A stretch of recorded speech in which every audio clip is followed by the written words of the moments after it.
Hi, I'm Jennifer Carter, and thank you for joining me on a podcast for parents, teachers, and administrators.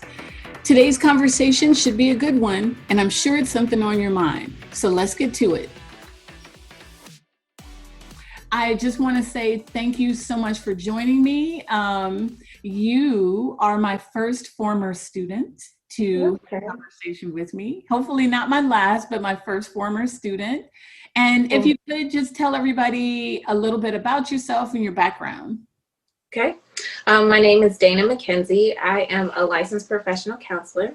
I have a private practice, counseling practice. It's called Restore Family Counseling. I have a bachelor's in psychology from Virginia Tech, a master's in professional counseling from Liberty University, and I am a licensed professional counselor through the Board of Virginia. So I'm been married for 15 years and have 3 children, a 14-year-old, a 12-year-old, and a 6-year-old. When I hear these numbers, I feel some type of way. It's not a good way, but you can't do anything about that. So what are we going to talk about today? I am super proud. So, I was thinking it would be really cool if we could talk about the trauma that our kids are experiencing. A lot of our kids are just filled with trauma and we don't really recognize it. I mean, some of them are obvious traumas. We might see these kids that may have been removed from foster care or removed from their home and placed in foster care or adopted or, different things like that. But some of the traumas that they're experiencing, they're still living with. And so we have children that are just functioning at high stress levels all the time. So I thought that would be a good topic of conversation. And what's really interesting, we're talking right now in the middle, hopefully the end. I mean, it's been going on for a minute, but we're talking while this pandemic is happening, but I think there's, we worry about getting ill and we worry about people around us, getting sick. But I think there's a very stealthy side effect that we're not talking about, which is everybody is trapped in households together, no matter what the dynamics of that household are. And just like my center is still open. Oak Tree Learning Center is chugging along, but we see some really uncharacteristic behavior, and that we, because we've gone through trauma-informed care training, we recognize that these kids are going through traumas in their home. They were in trauma in the best of times. I can tell you a really quick story. We had a situation where a parent who had murdered somebody had threatened to come and kidnap his child from the guardians. And he knew that they went to our center. And so like the kids, these kids, it was, a set of siblings. Both of them were freaked out, because they knew they were safe with us, but in the back of their mind, they're wondering, like, am I gonna, when I get in the car, is he gonna kill my caregivers and my guardians to get to me? Is he my sibling? Isn't, his biological child? Will I have to worry about my sibling? So it was a mess, and I had to recruit services. But, that's like a really big, egregious example. But even, divorcing parents and things like that. And so now we have all of that trauma in the context of not being able to get out. So what do you see in your field and how people are reacting in the things that they're doing? Specifically with the pandemic or just in general? Just in general. Yeah. So we have, kids that are, as adults, when we have something go on, a traumatic event, we have enough resources. We've been around long enough that we can kind of problem solve. We can say, what's the likelihood of this happening again? It's still traumatic and we still have whatever triggers that we're dealing with. But because we have grown to acquire some resources and to reach out to our supports, we know how to deal with it, right? We can take those cognitive distortions and we can say, that's probably not real life. But for our kids, one, a lot of them haven't been given the skills in the first place, right? Because of different parenting strategies, right? Everybody's allowed to parent differently. So some of our kids have had some really unique, they've had some really unique parenting experiences. So they've not really been given the skills to regulate themselves. So these kids are, having these big feelings, these big stressful situations, whether that's somebody arguing or somebody leaving, dad's in jail, mom's in jail, there's substance abuse. And even, it doesn't have to be chronic trauma where it's multiple things that are happening over time. It could be, something really acute, like a car accident, something that happened one time, but still very stressful. And so you have a child who doesn't have the tools and the resources trying to navigate life. And so they don't know, they don't have the words, they don't have the like, mommy, I need help. All they know is that something inside of them feels wrong and they feel this constant state of fear. Mm-hmm. And so oftentimes when they're in that stress response, right, we know we're supposed to either fight, flight, or freeze.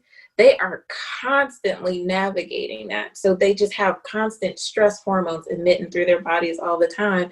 And so it comes out in emotional outbursts.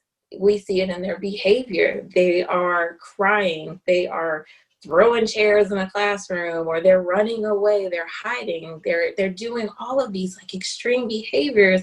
And yet we as parents or educators, we're trying to like, what in the world is going on here? And we can't help them because they can't give us the words to say something's wrong. We know something's wrong. And then if we send them home to their parents or whoever, and they don't have the tolerance or the resources themselves to help them navigate it, it's just a whole lot of, complexities on top of another, like layer on top of layer. We just have a lot of confusion. I think I want to linger on that point a little, from the educator perspective, because what you say, there's the reality that educators are dealing with, and there's the reality and context of what a child is experiencing.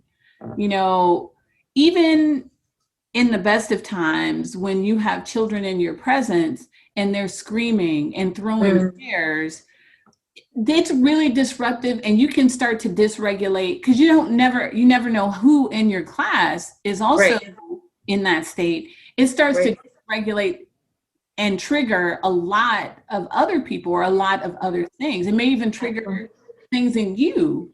Sure. And so it's really difficult to sort of step back and give individual children the space to express this stuff. While catering to the other children in your class and yourself, because I think we don't give teachers enough of the spotlight and say, you are in a stressful situation also. Sure. That can be overwhelming.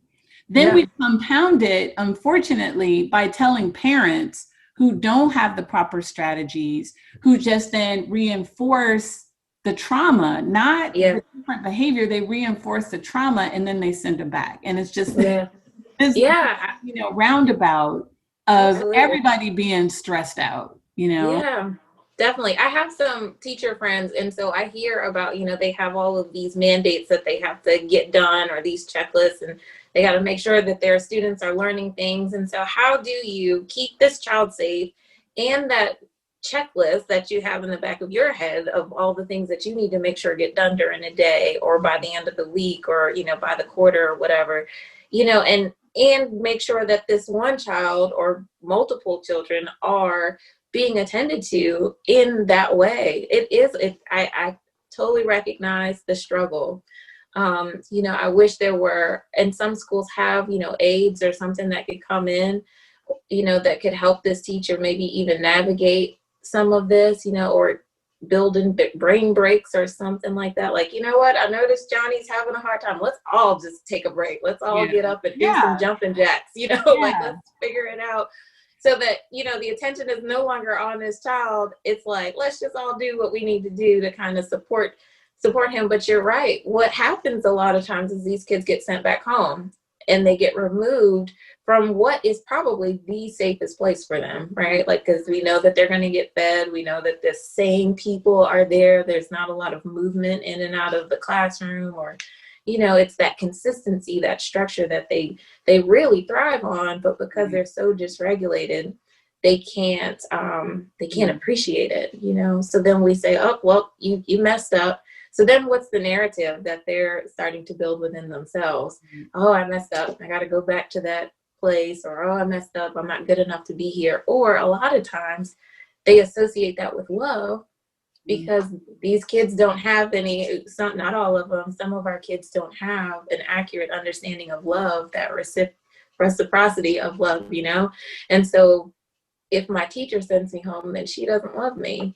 Or if I upset her, or, you know, if I do something wrong, just because I don't even really know why I did it, now I've made her mad. You know, I've already made mom mad, or I will make mom mad when I get sent home. You know, it's, again, another cycle of disappointment for this child to try to navigate. I mean, I think, you know, I've always, you've been in my class. I am not one for sticking with the script, you know. I think, and maybe administrators the world over will cringe when they hear me say this.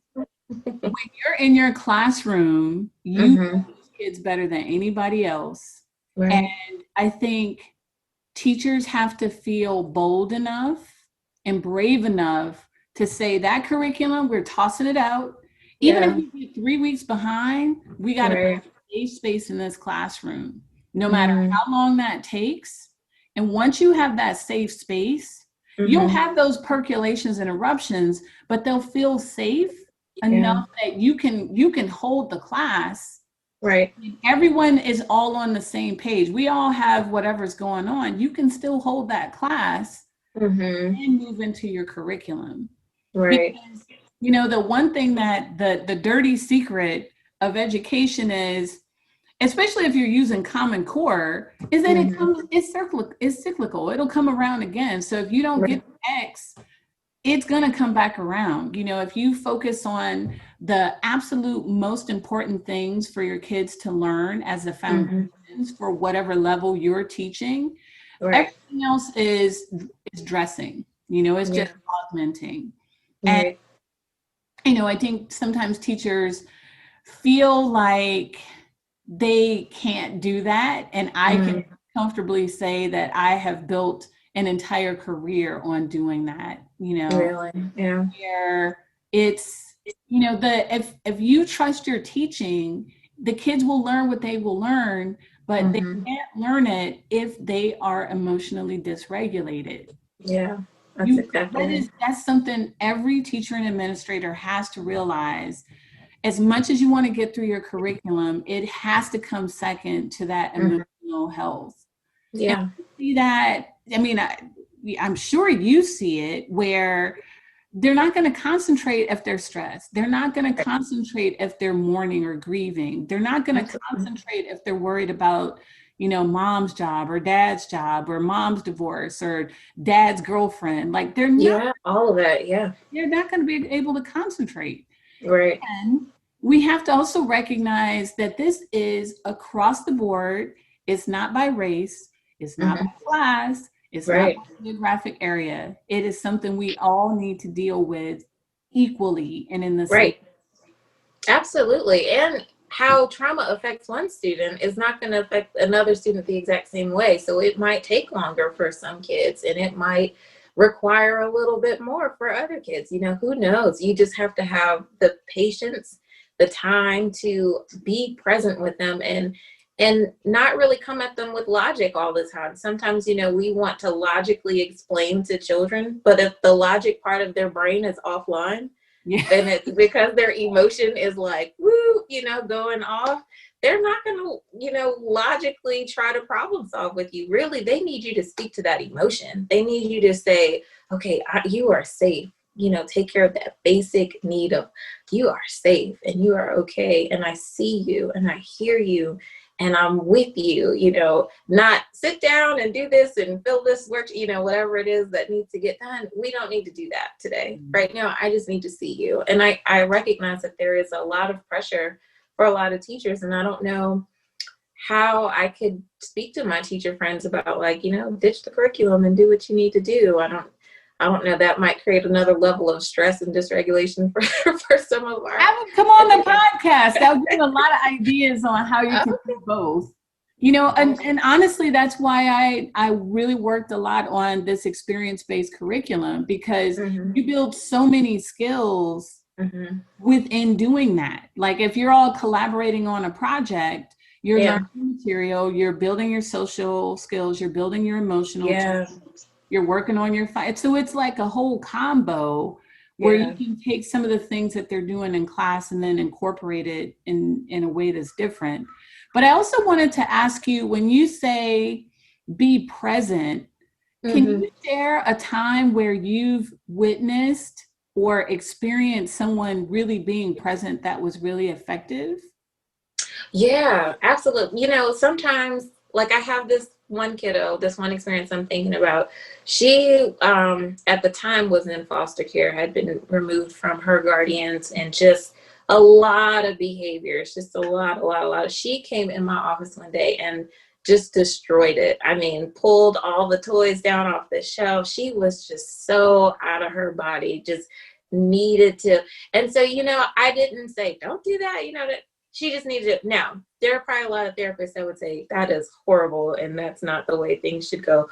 But, in that moment, she needed to just do what she needed to do. She calmed down. So what I did, I got really low, got in her space, and I just said, man, you're really angry. You are so angry. And I just was present with her in her emotion. And then I gave her, I think, some Play-Doh, something to kind of, ground herself, give her some different sensory things. And she, we talked about how soft the Play-Doh was and what color it was, and just to kind of distract her from that emotion that she was having right there, or all of that behavioral disruption. And she was able to just kind of come, and slowly she just brought it, came closer to me, and she sat beside me, and we just said, man, this is a mess, and we were both able to kind of laugh about it. But I was just in that moment with her. I wasn't trying to give her any directives. I wasn't trying to logically explain, if you break this, then such and such is going to happen. Now, that might not always be the case. I recognize that safety has to be number one. If she were running around with scissors or something, I would have did what I needed to do. You wouldn't have let her like just flail scissors around? No, definitely not. No, I just said, this kid just needs to do whatever she needs to do. And, I say that to a lot of the parents that I work with, that, sometimes they really just need to get it out. We don't want to encourage them to destroy their room, but a lot of times if we're always focused on, well, if I let them destroy the room this time, they're going to think that that's okay, and they're always going to do that. You're forward thinking. You've completely left this moment, right? And you went to 5 other moments that haven't even happened yet. That's anxiety. That's fear, like fear of the unknown, right? You can't, well, if I let my kid do it today, then 10 times they're going to do it. Right now, I just need you to focus on what they're doing right now. So yeah, we don't want them to destroy the room, but right now that's probably what needs to happen. So let's just be in this moment. Let's be present in this moment. Let's attune to what is happening in your child. And right now, something is really pissing him or her off, and we need to kind of get to that, as opposed to, the other stuff will come when they finally calm down, when they finally sit and talk with you and connect with you. Then you could say, all right, you think we should clean this up? Like, how about I do this side, you do that side, or I'll hold the basket and you put the, whatever you need to do. But I think that just speaks volumes to them. It's not like, I'm angry, now my mom's angry, or I'm angry and my grandma, I made them, because that can just escalate it even more, because they get in these spaces where they can't return. And they realize that they've upset you, and they're like, I don't know how I'm going to get out of this. But if you're just present and you're in that moment and you're like, I'm here, I see you, you're mad, you're angry, you're sad, you're whatever, here we are, let's navigate this together. Not like, stop doing that, what are you doing, clean this up, it makes it worse. Yeah, I love that you said don't leave the moment. You're 5 moments away. And when you're watching your child go bananas, and you're tired and you're in a classroom, or I know like my son is my kryptonite. Yeah. I am his kryptonite. We've had that conversation where there's nobody else in the world that makes me pull my hair out the way my boys do. But then at the same time, there's nobody I love more, Sure. And it's so easy, like when they're talking about something, to think of what will happen as opposed to, in this moment, what is it that you need right now? Absolutely. Yeah. And I think that might be a really good technique for any adult that works with kids. Sure. You notice that a kid is wilding out. You have to ask yourself, what does this kid in this moment need to stop wilding out? Right. Space by himself, or something like, I give kids permission. Like if they're really frustrated, they can stomp and like bang on tables and things like that. Yeah. Because I don't want them to hurt themselves or other people. And so I'm like, if you do that, well, everyone's gonna know. And then we also are building kind of a community that if we see that happening with someone, everybody is like, you okay? Yeah. Be okay, and then everyone is engaging and giving that person some attention and support. But, I think those are really good things to keep in mind when you have children who are displaying behaviors, both whether you're a teacher, a parent, administrator, whoever. I think it's really good to remember to stay in that moment and ask, what do you need? What does this child need?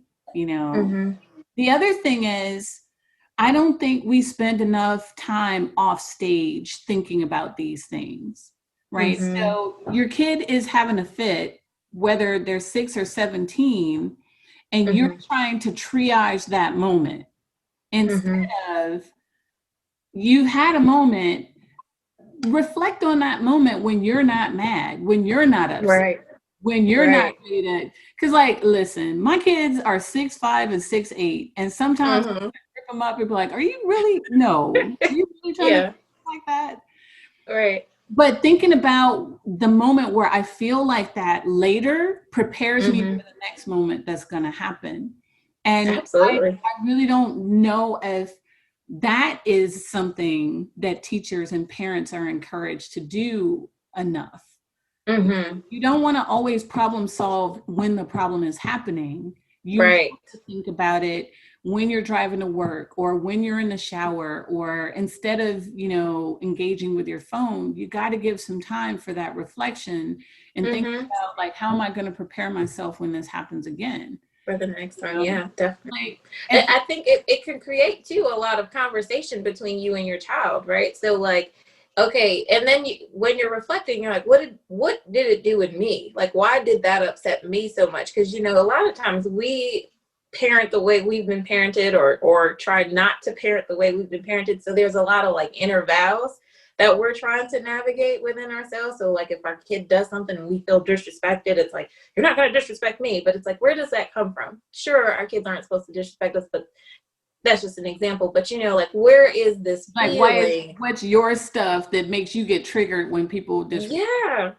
Yeah, absolutely. Because I tell my kids all the time, I'm like, you can be mad, definitely show your emotion, be upset. Just don't get disrespectful. If you need to go in your room, do what you got to do. Let's come back and we'll talk about it. And you're right. Like after you reflect on it, maybe you can come back to your child and say, so, what happened? Definitely problem solve, not in the moment, after the fact. What happened there? What did we miss? What did I miss? What did you need from me in that moment? Because I might not have responded the way you needed me to respond. And it's okay to apologize to our kids, right? Like there's this thing where we're like, we can't say sorry, we can't show weakness. Like, no, we should be able to say, Mama messed up. I probably shouldn't have yelled at you. I probably should have check myself in that moment, and maybe even role play it. So like, all right, when you're throwing chairs, you need me to like duck or catch it. Like, what do you need from me in that moment so that we can make this end better, end in a different situation. Mm-hmm. I always say I have two boys. I never say I have two sons. I always say I have two boys because one of my boys is actually not biologically ours. He came to live with us when he was 16. And you can imagine there's, things like there were definitely some behaviors that let's just say we had to sort them out. Sure. And I know with the way I grew up, I grew up in Cleveland, going to East Cleveland Public Schools at the height of the crack era. And, you talk about not wanting to be disrespected, because if you don't check someone's disrespect, then you become a target for everybody. So like my entire childhood, talk about triggers and stuff. My entire childhood was like forming my sassy mouth, and like, making sure that I checked anybody. If you got out of line, I was like, no, there's a very firm line. Let's not cross it. So fast forward to the parenting stuff. My older boy has his baggage. I have clearly, I wouldn't even call it baggage. I'd call it a light accessory that I carry around, right? So he would do stuff all the time that was very triggering, and we would have like battles, but we always then talked about it. Yeah. And now when we talk about some of the stuff that happened, we can laugh about it. Sometimes we cry again. But, both of my boys know, like, there's no such thing as manly behavior. You know what I mean? Like, if you want to cry and sit in my lap and become like an emotional puddle for 20 minutes, that is totally fine. Let's do it. Yeah. But I will say from my own experience in parenting that having those like recaps, it's sort of like I watch my kids play basketball. My husband loves basketball, so I unfortunately end up watching a lot. Right. And so there's always this after show with Shaquille O'Neal, Kenny Smith, and then okay, so that show. Yeah. And they always like recount what happens, and they tell jokes about it, and they add all flavor to the story. You can even do something like that, because then it becomes a way to look at that situation and lighten it. And you can say like they say some pretty terrible stuff. They're like, man, he couldn't shoot to say, and then they rip and joke for like 10 minutes. But we shifted the mood, like highlighting this thing that could have been like a Twitter nightmare. They make it levity.